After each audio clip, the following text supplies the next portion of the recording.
Bienvenue sur Philosophie bouddhiste, l'espace où les enseignements anciens rencontrent les défis modernes.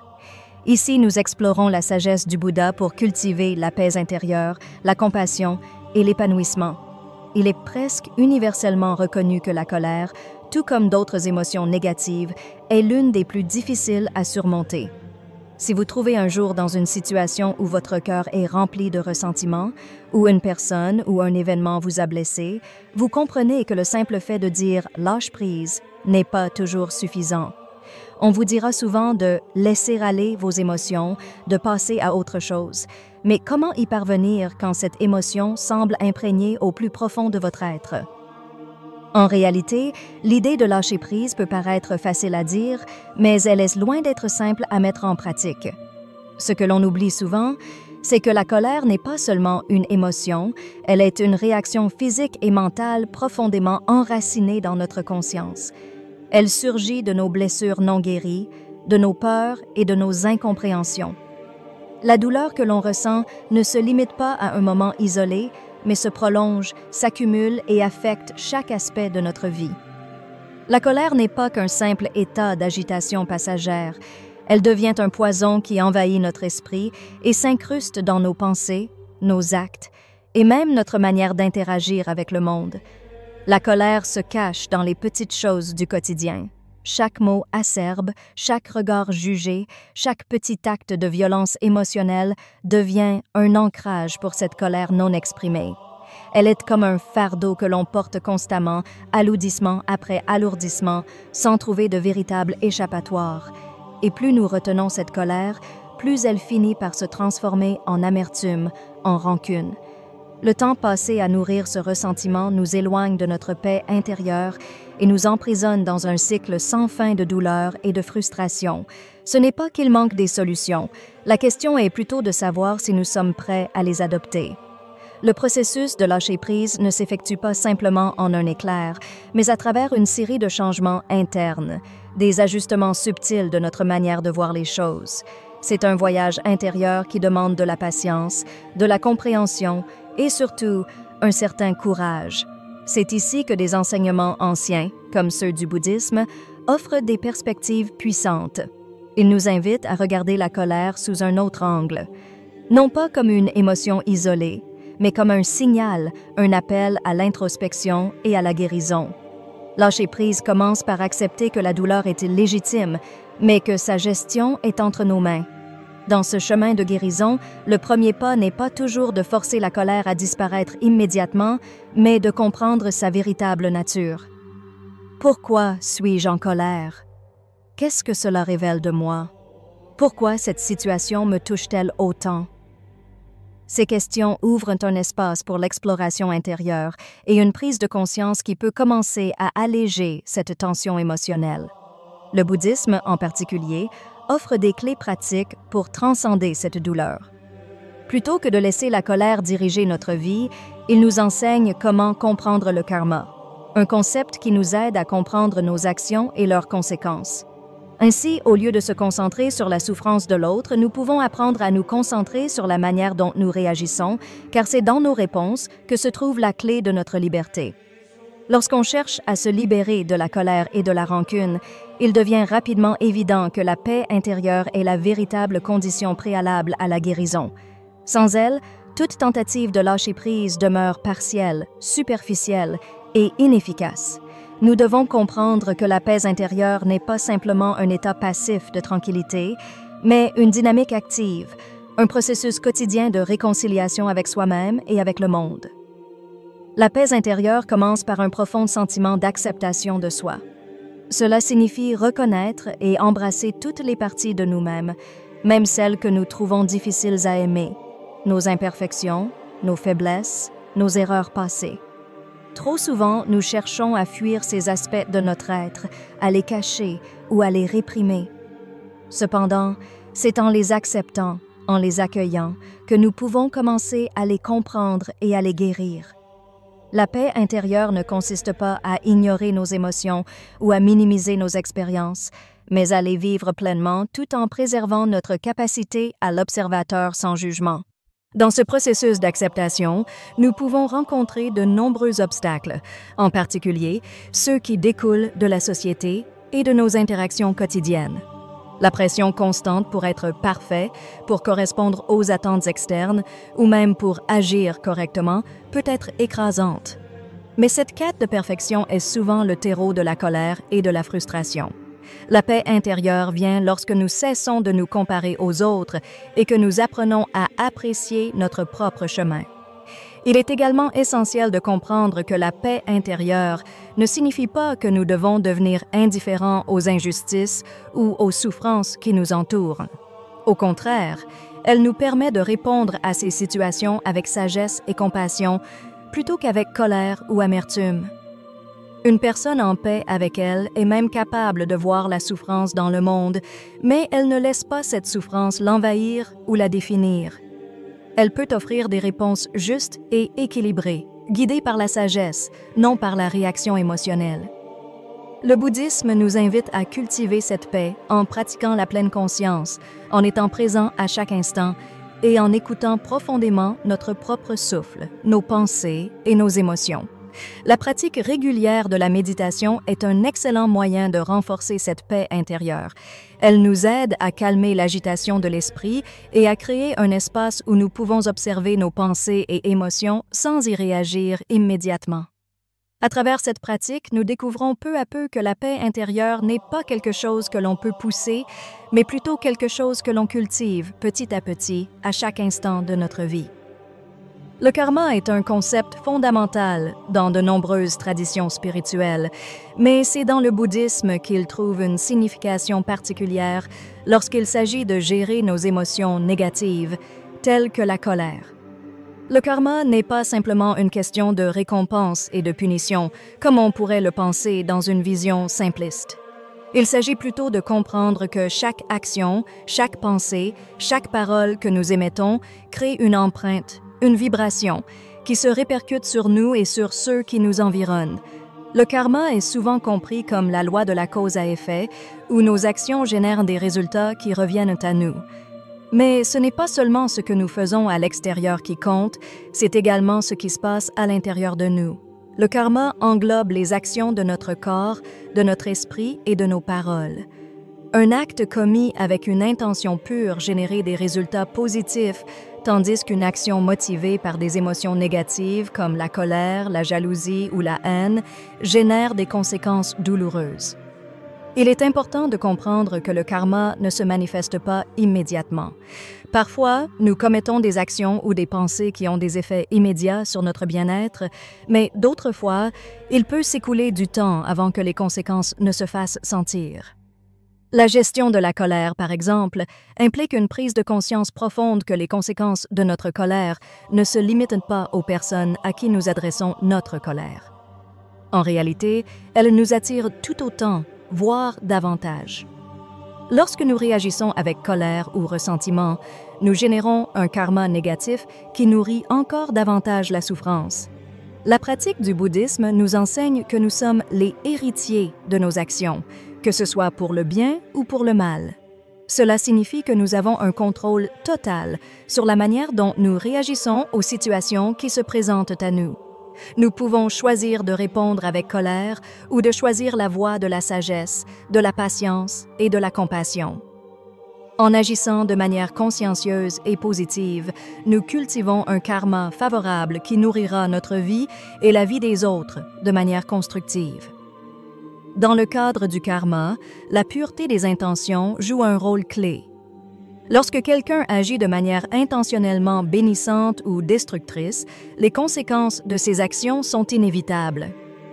La pureté d'une intention déterminant si une action génère du bon ou du mauvais karma, et cette dynamique est essentielle dans la compréhension du fonctionnement karmique.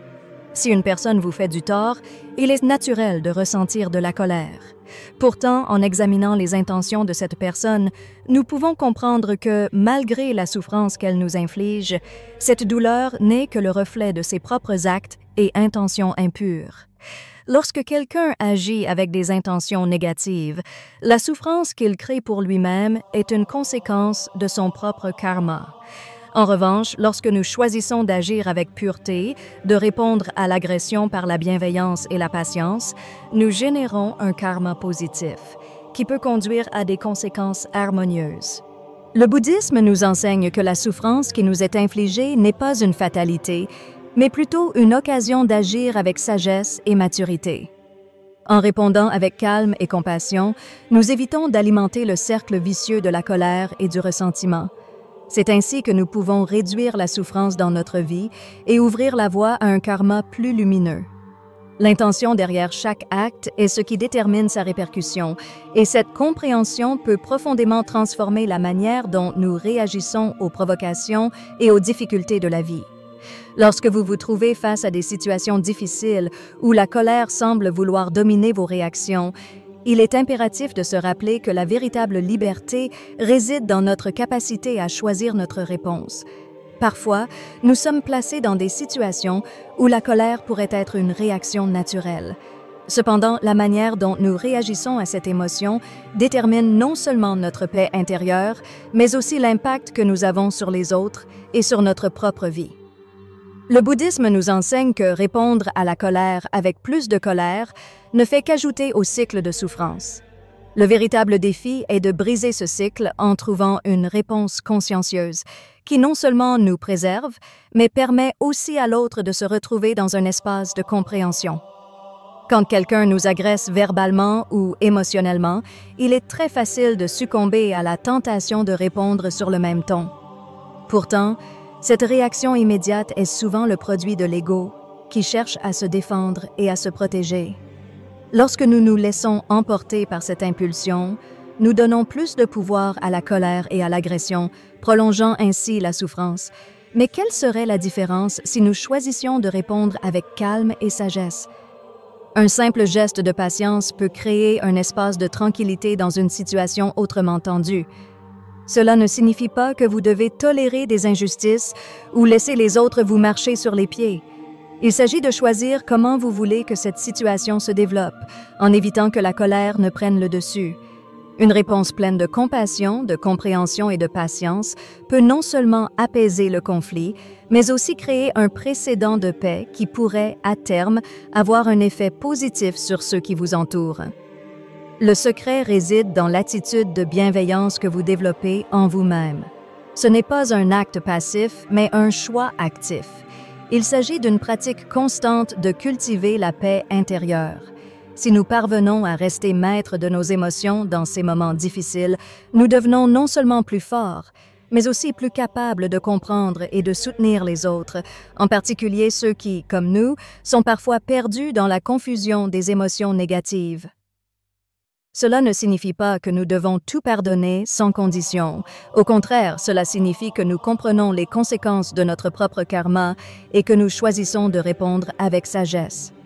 De cette manière, nous préservons non seulement notre propre bien-être, mais nous nous élevons également à un niveau supérieur de compréhension et d'empathie.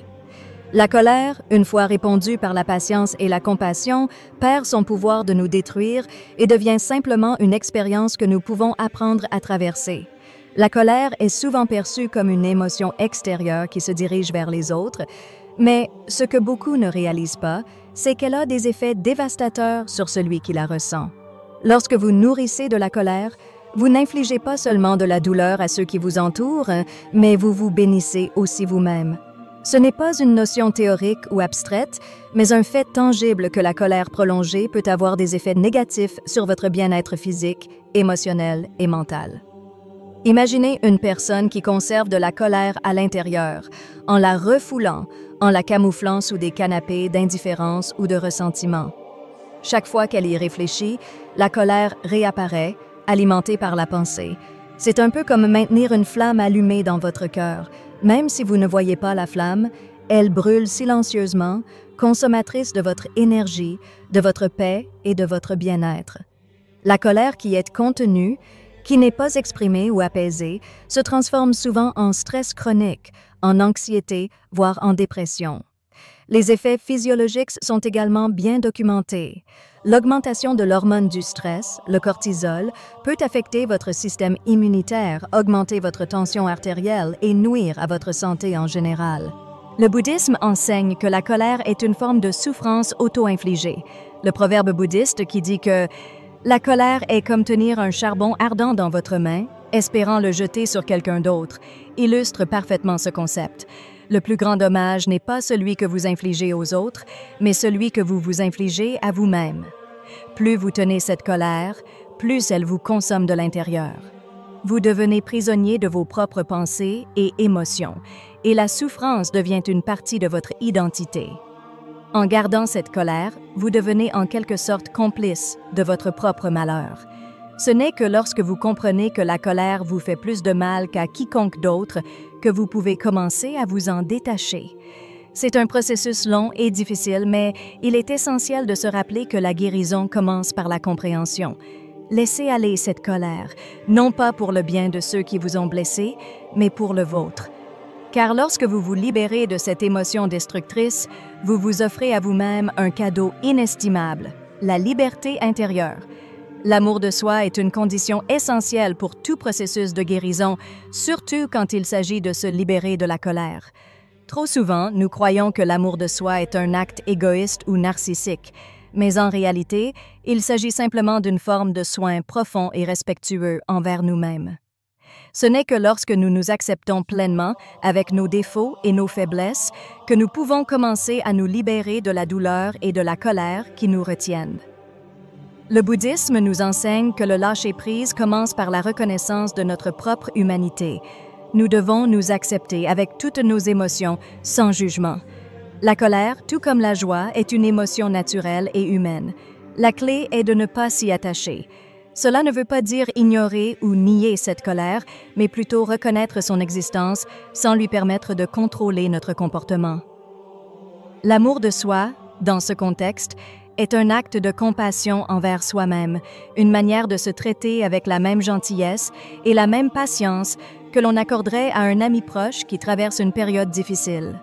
Lorsque nous nous aimons véritablement, nous nous donnons la permission de lâcher prise, de pardonner, non pas parce que l'autre le mérite, mais parce que nous méritons de guérir. L'amour de soi n'est pas un acte de faiblesse, mais un acte de force. Cela implique de prendre soin de son propre cœur et de ses propres besoins émotionnels. Cela signifie reconnaître que nous ne pouvons pas guérir les autres si nous ne guérissons pas d'abord nous-mêmes. Le lâcher-prise est ainsi un acte d'auto-soin, une manière de se libérer des chaînes de la colère pour pouvoir avancer dans la paix et la sérénité. La véritable sagesse réside dans notre capacité à reconnaître que nos réactions aux événements de la vie sont la clé de notre paix intérieure. Parfois, les circonstances extérieures sont hors de notre contrôle, mais ce que nous choisissons de ressentir et de comment nous choisissons de réagir est entre nos mains. L'enseignement du bouddhisme nous invite à aborder chaque difficulté avec patience, compassion et bienveillance. Ce n'est pas la situation elle-même qui détermine notre souffrance, mais la manière dont nous y répondons. Répondre à la colère par la colère ne fait que nourrir un cycle de souffrance qui se perpétue. Au contraire, en sélectionnant de répondre avec calme et sagesse, nous ouvrons la porte à la guérison, pour nous-mêmes et pour ceux qui nous entourent. Le chemin de la guérison n'est pas toujours linéaire et chaque pas en avant est une victoire. Avec chaque instant de patience, chaque geste de compassion, nous semons les graines d'un avenir plus serein, tant pour nous-mêmes que pour les autres. Maintenant que vous avez pris connaissance de ces principes et de leur impact profond sur votre vie, il est temps de commencer à les appliquer. Chaque jour est une occasion de vous libérer un peu plus des chaînes de la colère et du ressentiment. Je vous invite à faire le premier pas. Prenez un moment pour réfléchir à une situation où vous ressentez encore de la colère, puis essayez d'y répondre avec patience et bienveillance. Vous serez surpris des bienfaits immédiats que cela peut apporter à votre cœur et à votre esprit. N'oubliez pas que vous méritez la paix intérieure et que cette paix commence par l'amour de soi.